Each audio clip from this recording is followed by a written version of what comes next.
ne sois pas confus à cause de moi. Il n'y a pas plus décourageant que de parler du ciel sans le vivre. Il n'y a pas plus décourageant pour quelqu'un quand vous lui dites il faut que tu ailles au Barcelone, mon ami. Si tu n'as pas à la réunion, eh bien, il va t'arriver, le Seigneur vient et toi tu vas en enfer tant que tu as compris tant qu'on veut. Et lui en pense aussi tant qu'on veut quand il n'y a pas un témoignage. Sans le dire par respect, il n'y a pas que moi qui y vais.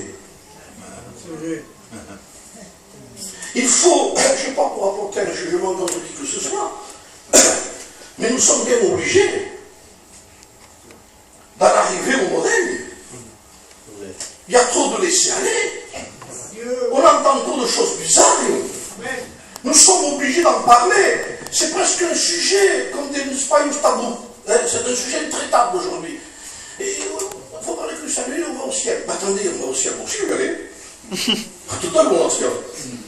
Qui ne veut pas y aller? Mais comme disait un jour Joanito, il y aura beaucoup de manchots à l'enfer. Vous allez comprendre pourquoi. Parce qu'ils donnent que la main. On va dire que la main est au ciel. Alors il y a plein de mains dans le ciel et des manchots à l'enfer. Quelle importance pour nous! Et si quelqu'un se vexerait, c'est à ses dépens, c'est parce qu'il a un mauvais témoignage. On n'a pas à se vexer si on a un témoignage conforme aux choses de Dieu. Pourquoi je me vexerais?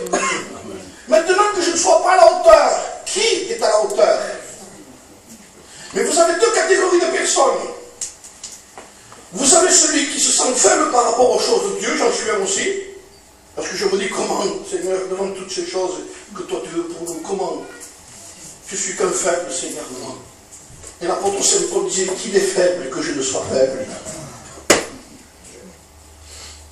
Mais la différence entre un faible et un léger, c'est énorme. Un léger, c'est quelqu'un qui dit, ah ouais, de ouvert, esprit de trimard.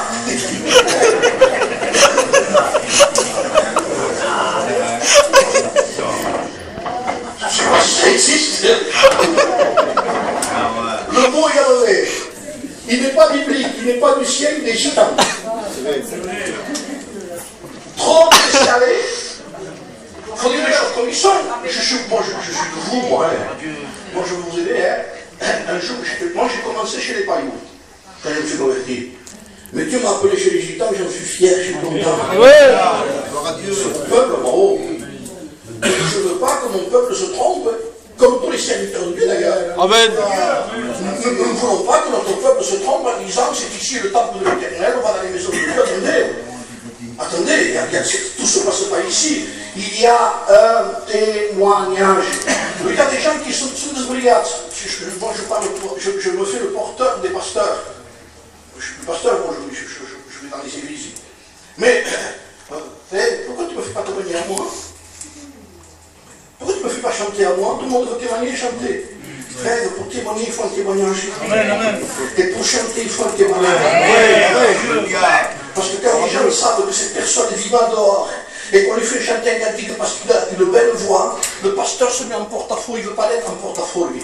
Non, écoute, d'abord, tu es un témoignage, et ta voix, c'est pas important. Même si tu chantes comme une casserole, le principal, c'est que tu as un témoignage. Amen. Et aujourd'hui, on met plus les talents que le témoignage.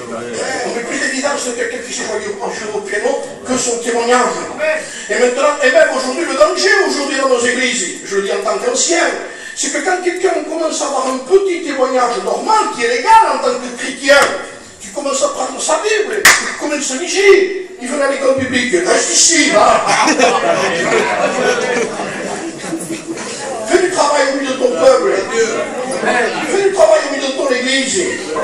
Ne va pas, chien, reste ici. Si Dieu veut que tu y ailles un jour, ne te prends pas pour quelqu'un d'extraordinaire parce que tu lis. C'est tout à fait légal et normal de lire sa Bible. Amen. C'est normal. Les sœurs, je parle de ce que sont les qui et tous ceux qui sont là. Si vous ne lisez pas votre Bible, vous ne pourrez pas vous préparer à la rencontre du Seigneur. Pourquoi je dis ça? Parce que quand vous allez à un mariage, vous regardez un miroir. Si ou non? Eh oui. Et on aimait du temps, mais parfois il en faut le temps aussi. Je mets du temps pour essayer d'arranger un peu. Parce qu'il y a un mariage, mais on se met devant un miroir. Je n'achète pas un habit comme ça, mais donnez-moi ça s'il vous plaît, je le mets comme ça. Il faut un matin pour ça. Alors il faut regarder si ça va bien. Il faut regarder si ça va bien. Le bouton, tout ça, ça fait bien. Mais avec quoi je me vois, moi? Avec quoi je me vois? Avec mon ombre? Mon ombre n'est pas suffisante. Il me faut un miroir. Or, la Bible dit, l'apôtre Jacques dit, que la Bible est un miroir.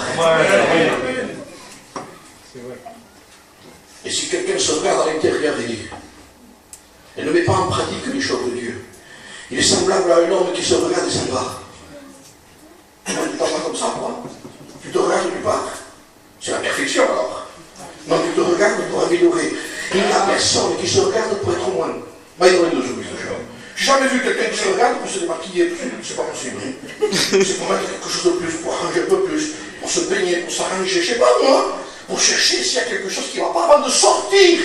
Avant de sortir. Et même la mariée elle-même, encore plus la mariée. La mariée a toute la famille autour. Avant qu'elle descende en bas, que le jeune se ravage, tout le monde est en bas, ils attendent. Mais en haut, il y a la mère, il y a toute la famille, il y a les nièces, il y a les cousines, il y a les tantes, ils sont tous autour. Ils attendent la perfection pour qu'elle descende. Le moindre petit cheveu qui dépasse, il arrange un peu de la quiche. Je vous dis ça, c'est parce qu'ils attendent. Même comment avec les regards des autres, avec le miroir, elle se regarde, elle cherche si ça va. Il dit, oui, donne-moi qui, parce qu'il y a quelque chose qu'elle voit ici, et c'est l'autre qui est derrière. Avant de descendre, avant de sortir, elle veut que ce soit précis. Avant l'enlèvement de l'église. Regardez-vous maintenant. Moi j'ai besoin de vous. Regardez-moi. Aidez-moi. On a toujours tendance à faire connaître ce qui est bien et ce qui est mal, on le cache. J'ai une prophétie, j'ai une vision. Pourquoi tu ne m'as pas dit aussi que tu discutais avec l'autre? C'est ça qu'il faut faire connaître. Les bonnes choses, il faut les cacher, dit la Bible. Ce sont les mauvaises qu'il faut faire connaître. Confessez vos péchés les uns les autres afin que vous soyez guéris. C'est pas écrit ça. On a toujours tendance à faire reconnaître ce qui est. Alors la Bible dit c'est pas ça qu'il faut, parce que Dieu connaît tout. Nous avons intérêt, vous et moi, à avoir un témoignage.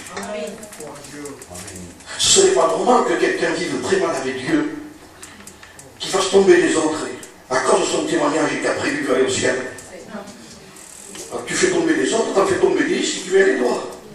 La Bible dit que ce livre-là, c'est le livre qui permet de voir clair. Amen.